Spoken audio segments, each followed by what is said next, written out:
안녕하세요. 손선남 바르바라입니다.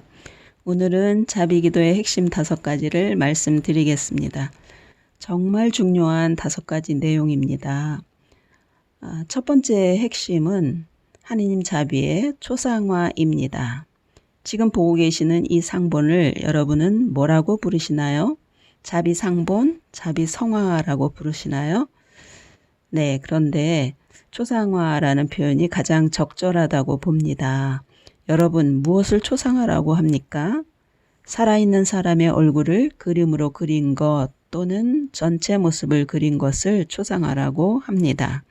자비 초상화의 의미는 현존하시는 살아계시는 예수님을 뜻하고 부활하신 예수님을 의미합니다. 바로 요한복음 20장 19절의 모습인데요. 문을 잠가놓고 두려워 떨고 있던 제자들에게 예수님께서 오셔서 평화가 너희와 함께라고 말씀하신 후에 당신의 두 손과 옆구리를 제자들에게 보여주신 그 모습입니다.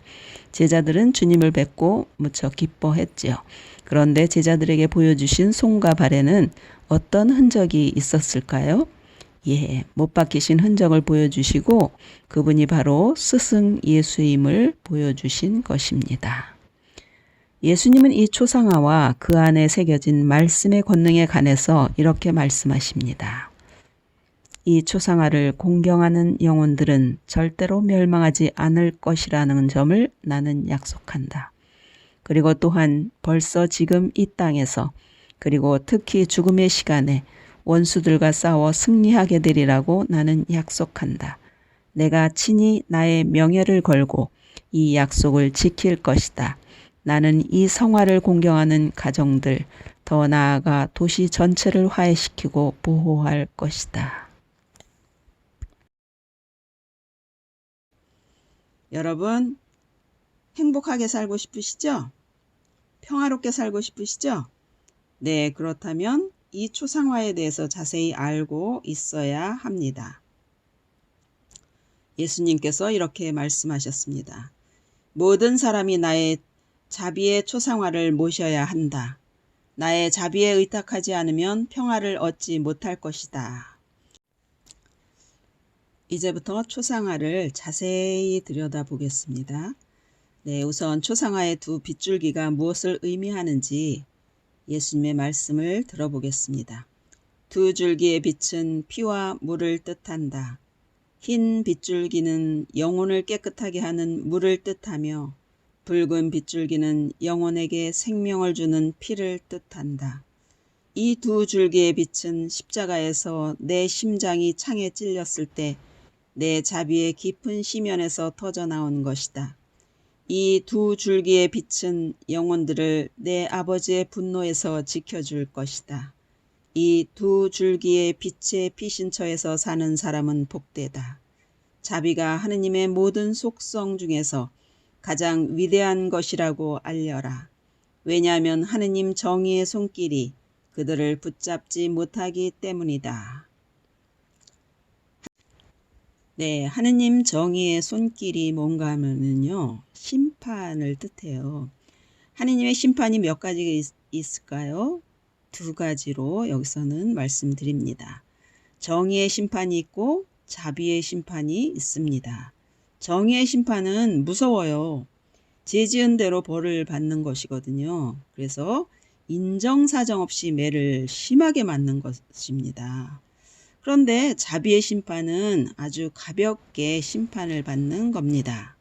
하느님께서 사랑으로 왜 그랬어? 그렇게 하면 안 되는 거지. 그러나 용서해 줄게 하는 것입니다. 여러분, 정의의 심판을 받으면 안 되겠지요? 자비의 심판을 받아야 합니다. 자비의 심판을 받으려면 어렵지 않습니다. 자비 신심에 대해서 잘 알고 실천하면 됩니다. 이 초상화는 은총을 얻기 위한 그릇이며 사람들이 하느님께 의탁하고 이웃에게 자비를 베푸는 것이 중요한 일임을 기억하게 하는 표지입니다. 네, 이제 이번에는 예수님 시선을 볼까요?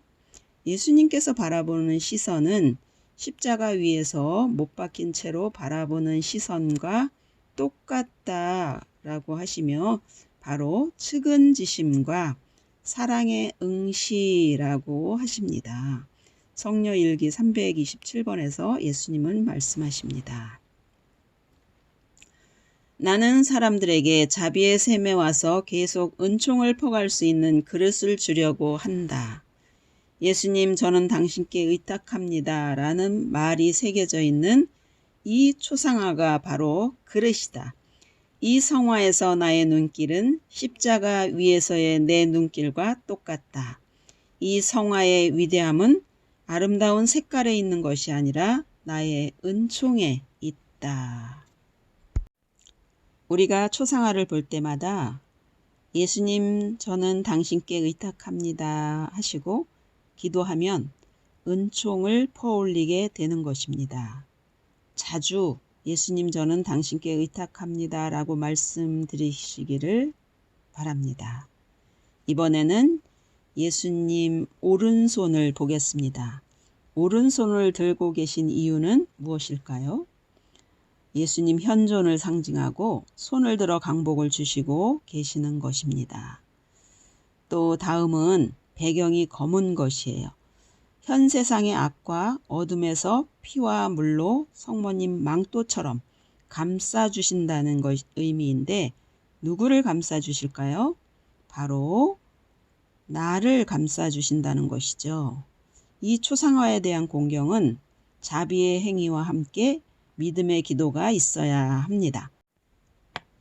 예수님께서 말씀하십니다.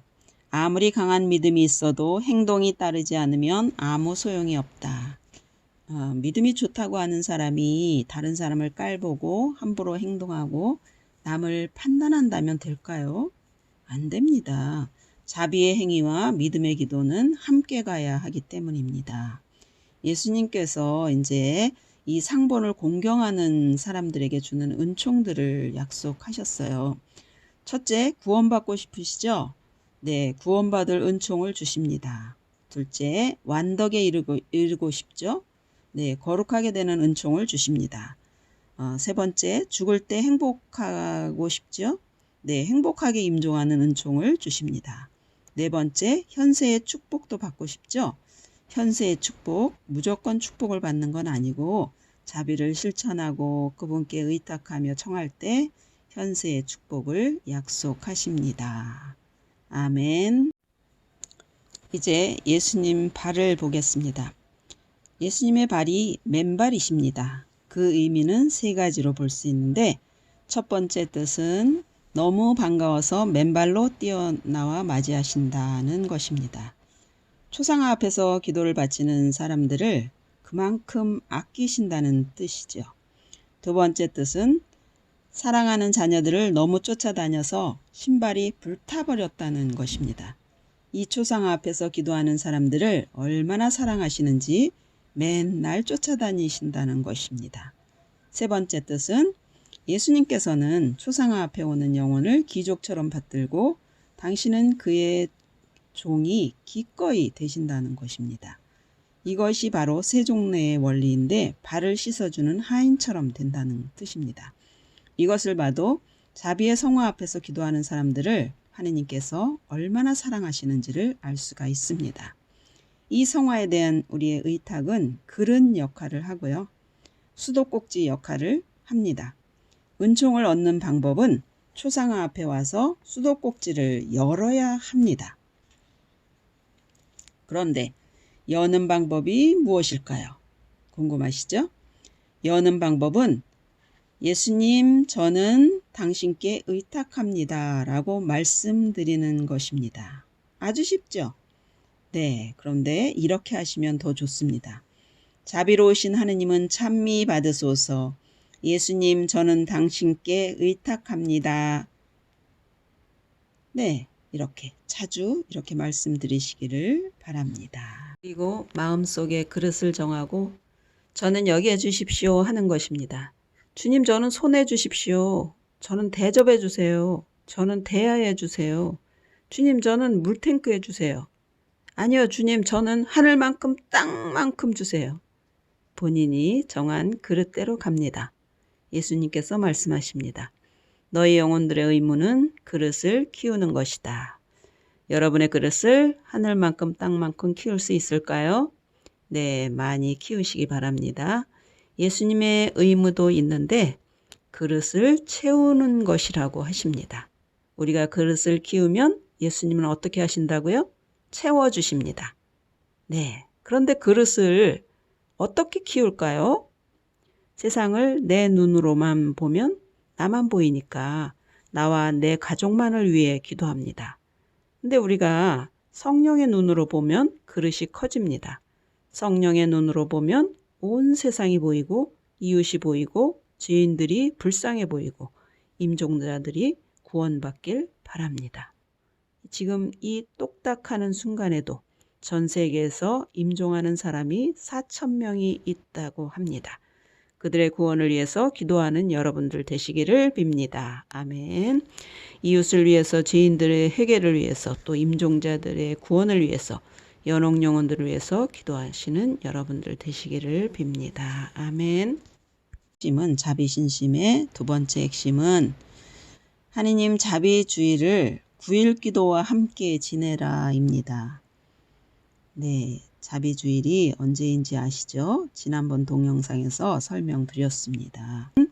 예수님께서는 부활 대축일 후에 첫 주일은 자비의 축일이 되어야 한다고 하시면서 성금요일부터 이 축일을 위해 9일 기도를 바치며 준비하라고 명령하셨습니다. 하지만 이 9일 기도는 1년 중에 언제든지 시작하고 바칠 수 있습니다. 주님께서는 자비주일의 중대한 의미를 다음과 같이 말씀하십니다. 누구든지 내 자비를 믿고 의탁하면 자비를 얻을 것이다. 그날 내 부드러운 자비의 깊은 속이 열릴 것이다. 내 자비의 근원으로 찾아오는 영혼들에게 은총을 바다처럼 쏟아부어 주겠다. 고해성사를 받고 영성체를 하는 영혼들은 죄를 용서받고 벌도 완전히 면하게 될 것이다. 그날 은총이 흘러넘치도록 신성한 수문이 활짝 열릴 것이다. 진홍색 같은 죄인이라도 나에게 오기를 두려워하지 않도록 인도하여라. 나의 자비는 너무나 위대하기 때문에 사람이거나 천사이거나 그 누구도 영원토록 그 깊이를 헤아릴 수 없을 것이다. 존재하는 모든 것은 전부 다 내 지극한 자비의 깊은 곳에서부터 나온 것이다. 네, 이렇게 중요한 자비주의를 잘 지키려면 어떻게 하면 될까요? 9일 기도를 해야 합니다. 언제부터 바칠까요? 성금요일부터 9일 동안 바칩니다.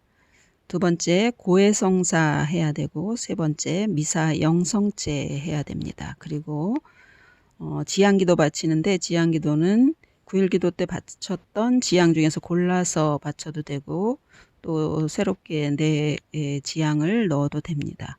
네 가지 꼭 해야 되고, 시간이 되면 성체조배, 또 3시에 십자가의 길을 하신다면 엄청난 축복을 받을 수 있습니다. 자비주일에는 은총의 바다에 푹 빠지는 여러분 되시기를 빕니다.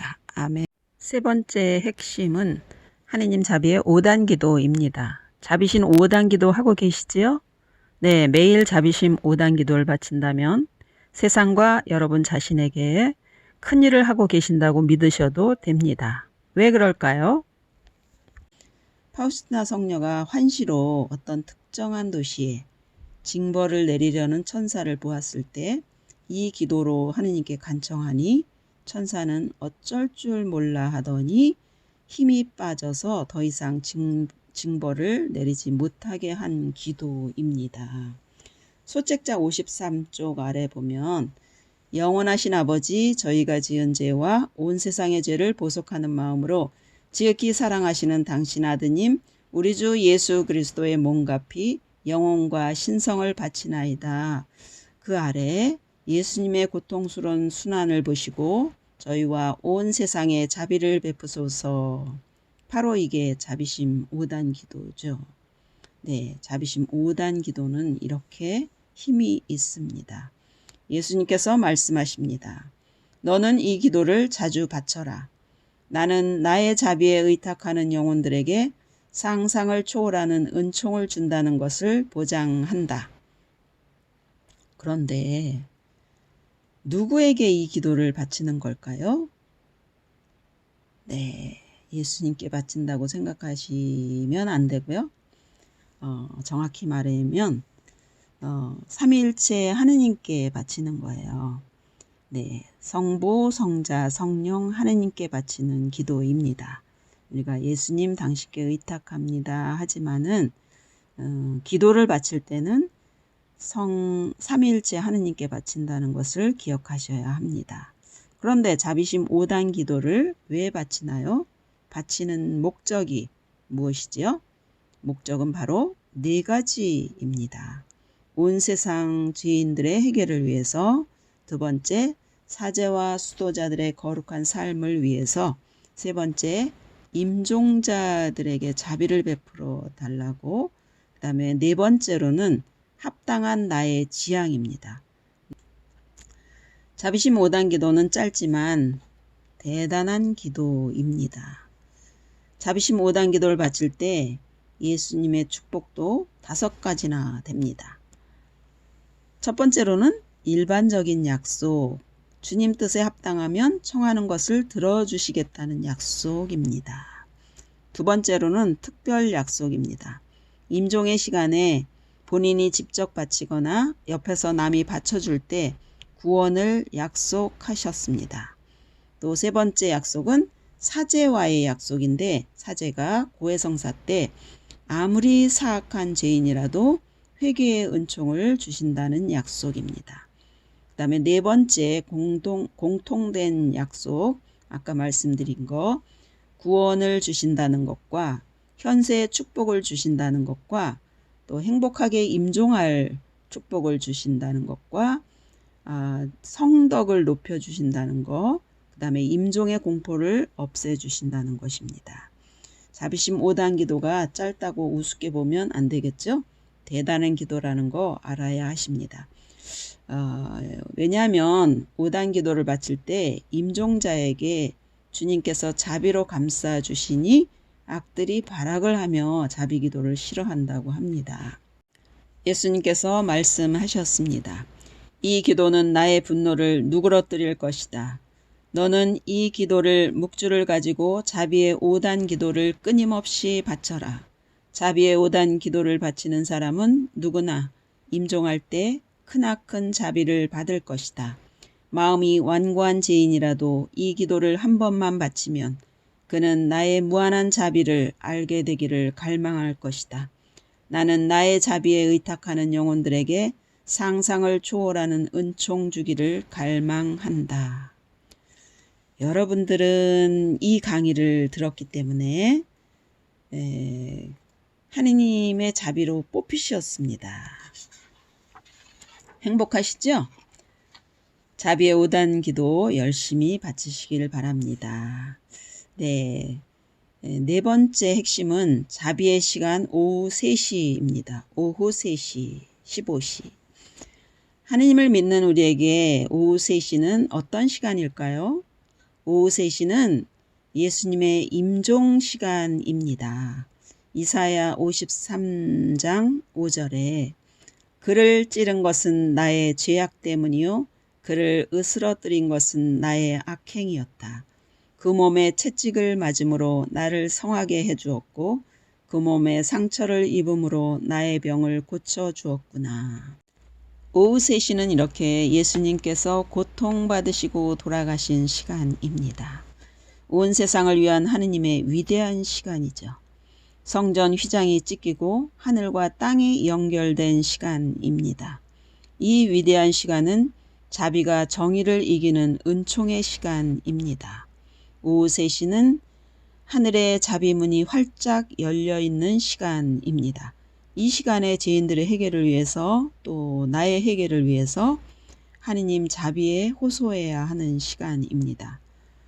예수님께서는 십자가상에서 겪으신 당신 죽음의 시간 오후 3시가 매일 공경받기를 바라신다고 하시며 버림받았던 내 고통 속에 잠깐이라도 잠겨들어라 하고 호소하십니다.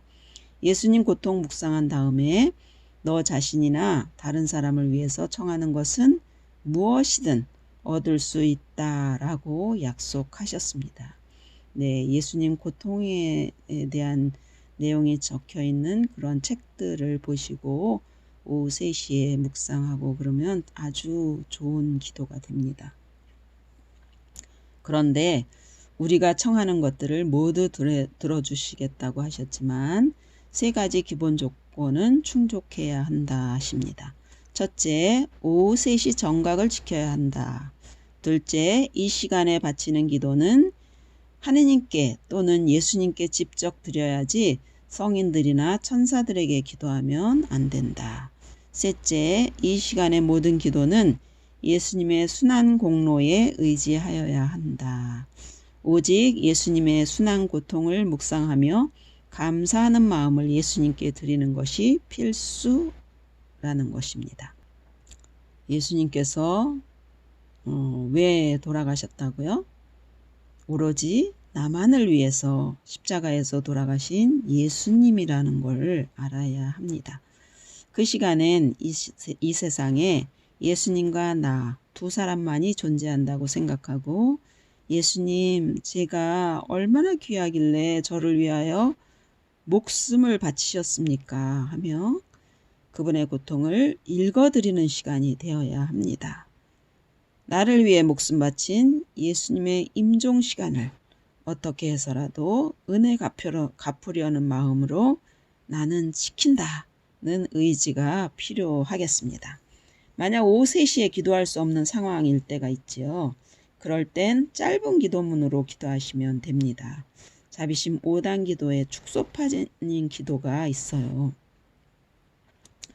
여러분들이 다 아는 기도인데요. 소책자 57쪽에 오 저희를 위한 자비의 샘이신 예수 성심에서 세차게 흘러나온 피와 물이시여 저는 당신께 의탁합니다.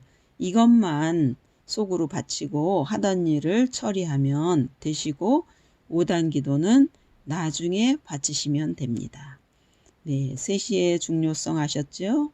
나를 위해 돌아가신 예수님 임종 시간을 지키실 건가요? 네, 약속하셨지요? 여러분은 온 세상을 위해 많은 역할을 하게 될 것입니다. 아멘. 네, 자비신심의 핵심 5번째, 자비신심의 전파입니다.